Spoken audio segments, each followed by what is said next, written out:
kawan dimanapun Anda berada, hadirin hadirat, saudara-saudariku yang terus berdatangan, ya, maju ke depan dong, belanjanya belakangan. Udah belanja dulu, nanti kebagian belanjanya, ya. Hadirin hadirat, saudara-saudariku yang kumuliakan, kembali kita teruskan bahwa yang saya kupas tadi adalah jantung dari hakikat kemerdekaan.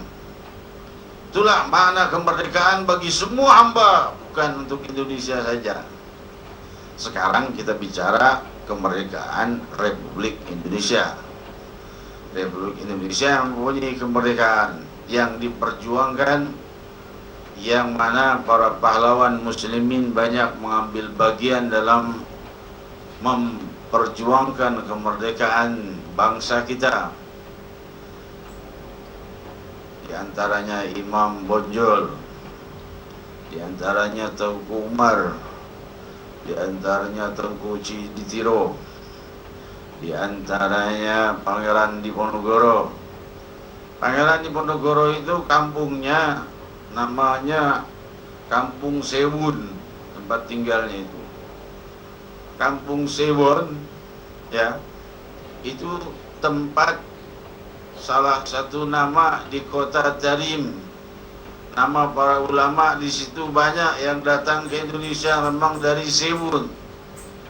Saudara-saudariku yang muliakan. Jadi memang keterkaitan antara para ulama yang datang dari Hadramaut membawa ketenangan, kedamaian, dan menjauhkan tindakan-tindakan kekerasan terhadap sesama, bahkan kepada hewan sekalipun.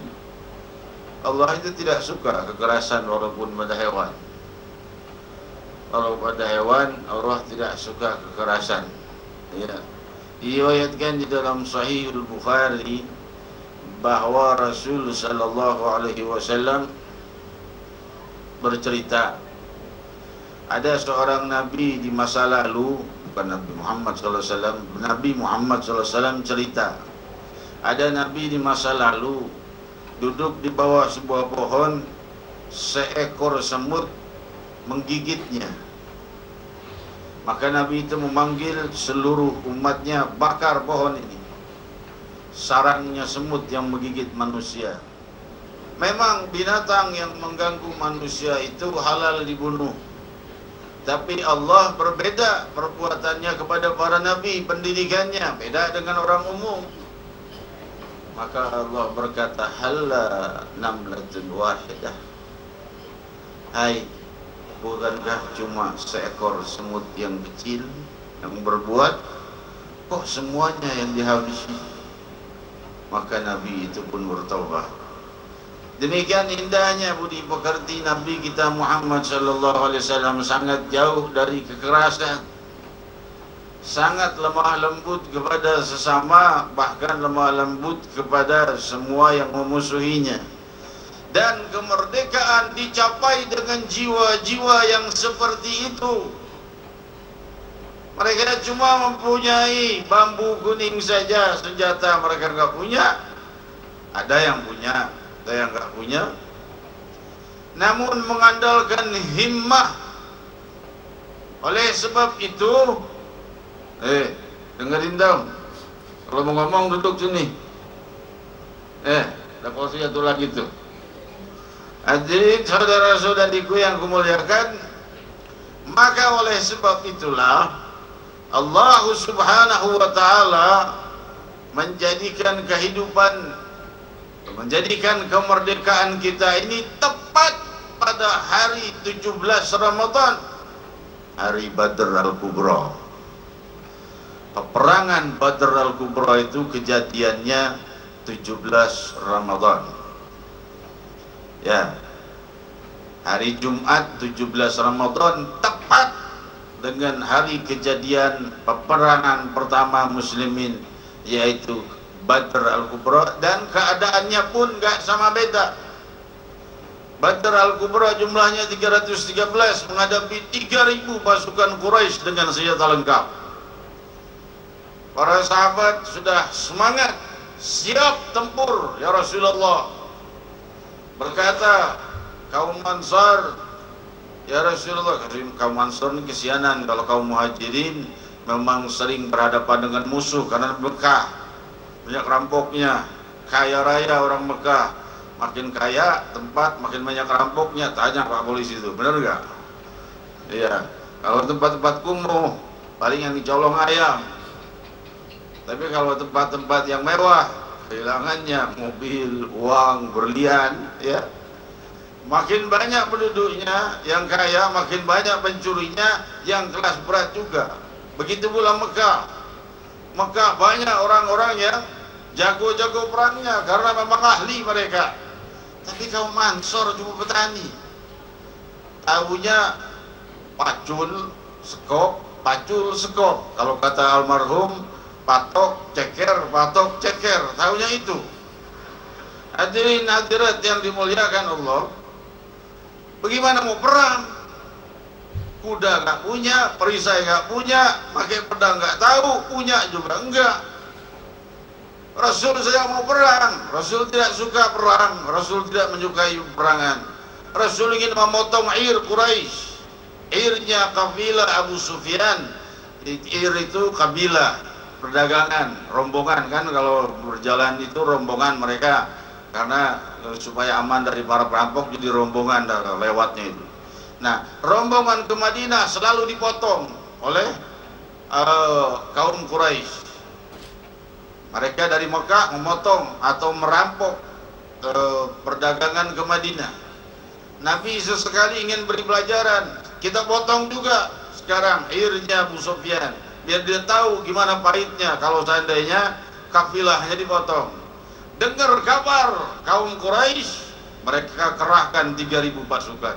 Maka Nabi Sallallahu Alaihi Wasallam begitu mendengar 3.000 pasukan akan datang, mereka berjalan menuju medan Badr, lalu berdoa kepada Allah, ya Rabb, lau syi'ta an tu'bad ba'dal yawm. Wahai Allah, kalau seandainya lau halaka hadzal qaum, kalau seandainya kaum yang du'afa dan lemah ini dibantai oleh kaum Quraisy besok, aku takut tidak ada yang menyembahmu lagi di muka bumi, wahai Allah. Maka hadirin hadirat, sampai lidahnya jatuh dari beliau mengangkat doanya dengan tinggi, dipeluk oleh Sayyidina Abu Bakar Siddiq dari belakang. Asbuka ya Rasulullah, Allah tidak akan membuatmu kalah. Di saat itu, keesokan harinya, Allah Subhanahu wa ta'ala dijelaskan dalam Al-Quranul Karim, fa inni mumiddukum bi 5,000 minal malaikati musawwimin. Aku turunkan 5.000 pasukan malaikat untuk turun ke bumi untuk membantu kalian Ahlu Badr. Pasukan malaikat turun. Nah, kalau sudah pasukan malaikat yang turun kan gampang. Subhanallah, kejadian itu disatukan dengan hari kemerdekaan Republik Indonesia, kan jauh beda antara 1.400 tahun yang lalu, 14 abad yang silam, sama 4 tahun 1945. Allah jadikan harinya sama karena Allah tahu inilah negeri muslimin terbesar di dunia yang insya Allah akan semakin hari semakin muncul kedamaian, kesejahteraan, kerukunan pada bangsa kita, pada negeri kita, pada wilayah kita, juga pada Ustadz Agung yang sudah berdiri.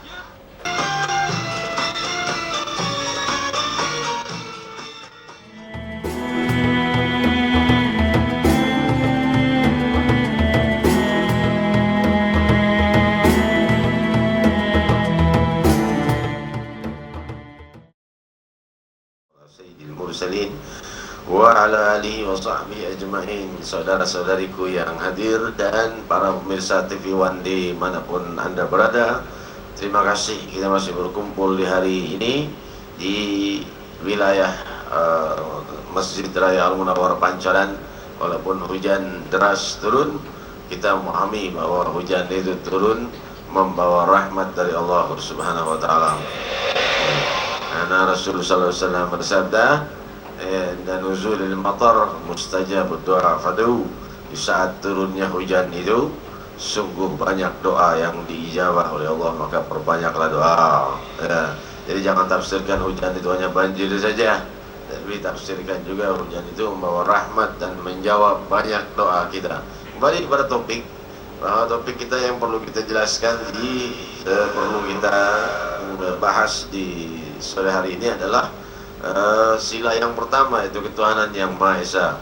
Dan kita memahami kalau ketuhanan yang Maha Esa sudah jelas bahwa yang dimaksud adalah Allah Subhanahu wa taala yang Maha Tunggal. Tidak ada Tuhan selain Allah Subhanahu wa taala.